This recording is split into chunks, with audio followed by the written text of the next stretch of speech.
Jim, here it is, our last question sent to CornyDriveThru at gmail.com from Luke in Sydney, Australia. Hi, Jim and Brian. I had some questions about the count-out in pro wrestling that I hope you might be able to shed some light on. In the sport of boxing, when a boxer is knocked through the ropes and out of the ring, they are given a count of 20 to get back in the ring and to their feet, as opposed to the 10 count if they are knocked down inside the ropes. Or else they are declared knocked out. Oh, there's a parenthesis in there. Is this where the wrestling count-out is adapted from?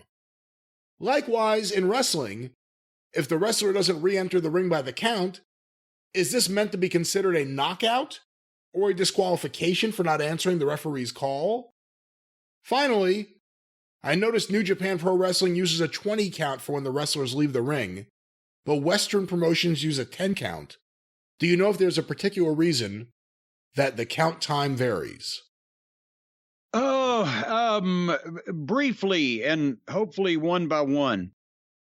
Obviously, there's a reason. The reason originally in wrestling for being counted out of the ring was so that you could manipulate your finishes. If, let's say, the babyface champion finally gets the heel up in his airplane spin, and he's spinning him, but oh my gosh, they lose their balance, and then the babyface falls over and drops the heel over the top rope. Well, then the heel can't be pinned, and he's so dizzy from the finish he can't get back in the ring, so he's counted out, and the babyface wins, but he didn't win the title because the title can't change hands on a count out.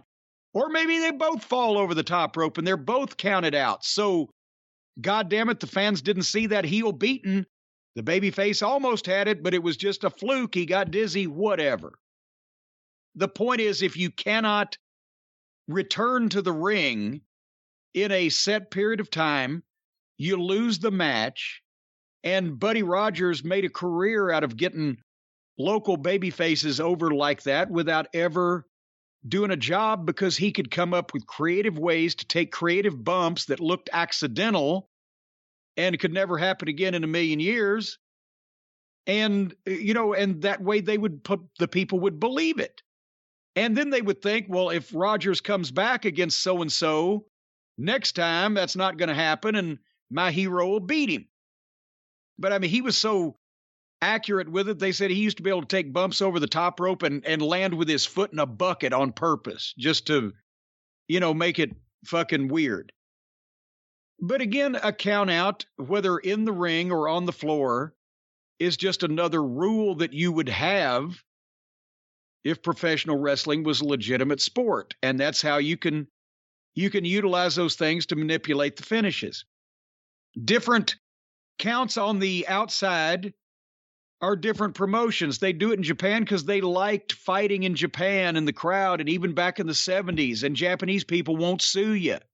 So that gave them more time because they still had to be halfway conscientious about the count, just like the American promotions did. You would never see in any promotion on house shows or pretty much anywhere guys in a regular match just hit the floor and be out there for minutes at a time with nobody being counted out. But the 10 count, a good referee like Tommy Young could stretch that out to 30 or 45 seconds while still counting and look like he was counting.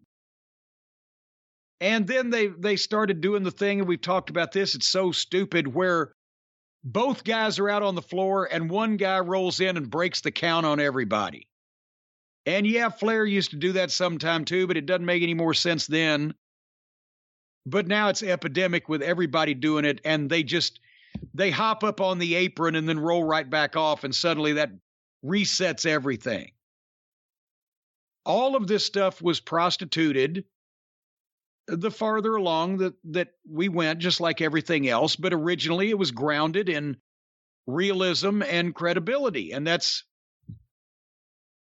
why you could do so many things with it. But now, since nobody cares about the count out, believes in the count, and for whatever reason, just like a disqualification, Tony Khan and all the, marks think that, oh, you can't ever count anybody out or do a DQ. That's a cheap finish. You fucking morons. Those finishes have led to some of the biggest drawing gates in the history of all professional wrestling for 100 years. But suddenly you're so smart, you don't want to do them anymore. It's not what you do, it's how you do it. So, yeah, the count out all over the place means nothing anymore. Started out legitimate like everything else.